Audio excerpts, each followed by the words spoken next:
നിങ്ങളുടെ ഫേവറേറ്റ് സീരിയലുകൾ ടിവിയിൽ വരുന്നതിന് മുൻപേ സൺ നെക്സ്റ്റ് ആപ്പിൽ കാണാം. ഇനി എല്ലാവർക്കും മുൻപേ കാണൂ. ഇപ്പോൾ തന്നെ സൺ നെക്സ്റ്റ് ആപ്പ് ഡൗൺലോഡ് ചെയ്ത് സബ്സ്ക്രൈബ് ചെയ്യൂ. അത്രയും കാശ് നിനക്ക് സംഘടിപ്പിക്കാൻ കഴിയോ? ഭൂമി നഷ്ടപ്പെട്ടു പോവോ എന്നൊക്കെ ഓർത്ത് ആദ്യ പിടിച്ചിരിക്കുകയായിരിക്കില്ലേ അവര്. പണവുമായിട്ട് നീ കയറി ചെല്ലുന്നത് കണ്ടാലേ അവർക്ക് സമാധാനാവും. സമയത്തിന് അവിടെ എത്തോ, ബസ് കിട്ടുവോ എന്നൊക്കെ ഓർത്ത് നീ ടെൻഷൻ അടിക്കണ്ട. അവിടെ വരെ നമ്മൾ ഈ കാറിലാ പോവുക.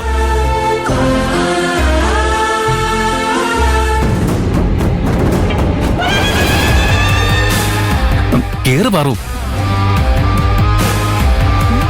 ഇവൾക്ക് വിശ്വാസം വരുന്നില്ല. പ്രിയം വെറുതെ പറയുന്നതാണെന്നായിരിക്കും ഇവള് കരുതുന്നത്. അതാ ഇവളിങ്ങനെ അന്തം വിട്ട് നിൽക്കുന്നത്. ആണോ?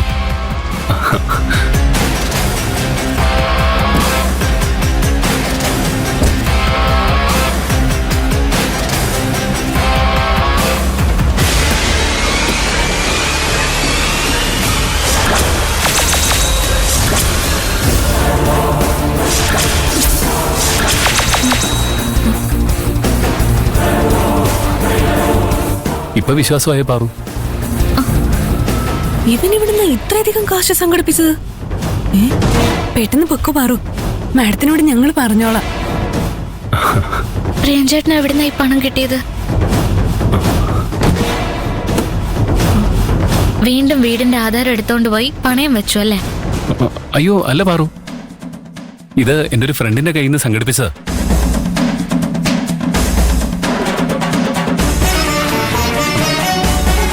ഇവളെന്തായി കാണിക്കുന്നത്? സത്യമായിട്ടും ഇതൊരു ഫ്രണ്ടിന്റെ കയ്യിൽ നിന്ന് വാങ്ങിയതാണോ? എന്റെ തല കൈവച്ച് പറയേ. എന്താ പാറു ഇതൊക്കെ? സത്യം ചെയ്യാനല്ലേ പറഞ്ഞേ? വീടിന്റെ ആധാരം പണയം വെച്ച് വാങ്ങിയ കാശല്ല ഇത്. നീയാണ് സത്യം, പാറുവാണ് സത്യം. ഇതെന്റെ ഒരു ഫ്രണ്ട് തന്നെ തന്നത്.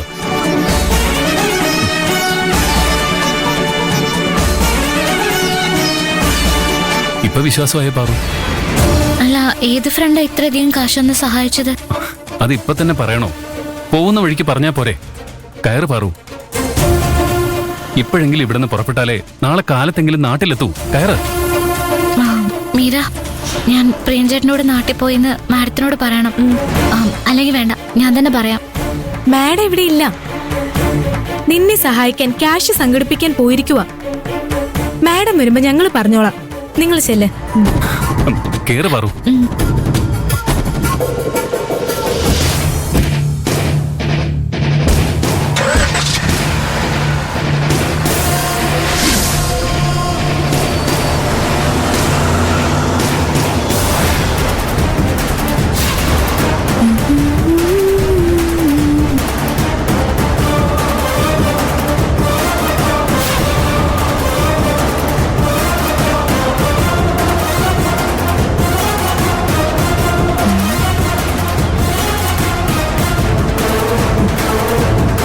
പാർവതിയെ തറ പറ്റിക്കാൻ നോക്കുമ്പോഴെല്ലാം പ്രിയൻ പരമശിവനെ പോലെ എവിടെന്നെങ്കിലൊക്കെ ചാടി വീഴും. നാശം.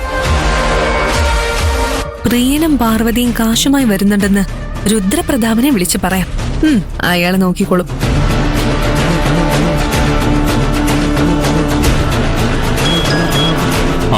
പറയൂ മാഡം.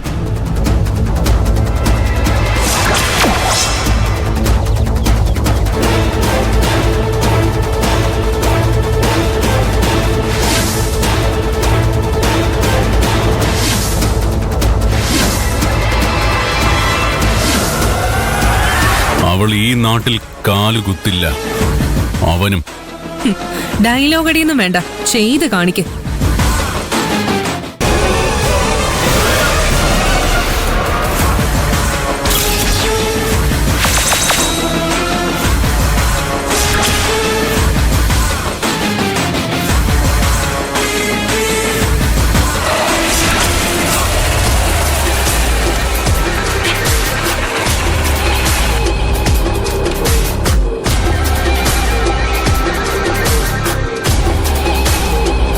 എന്തിനാ അത്യാവശ്യമായിട്ട് വരാൻ പറഞ്ഞേ?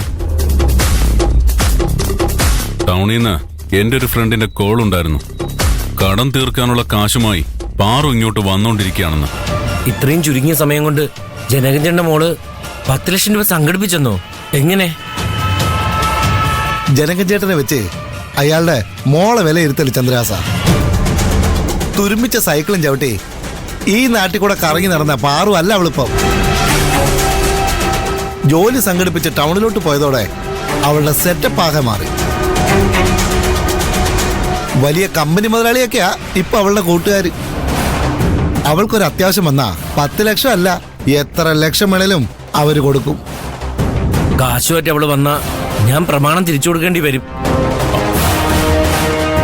ഓരോരോ മുടന്ത ന്യായങ്ങൾ പറഞ്ഞ് വീണ്ടും അത് പിടിച്ചു വയ്ക്കാനും ആ ഭൂമി മറ്റൊരാൾക്ക് വിൽക്കാനും പിന്നെ എനിക്ക് കഴിയില്ല.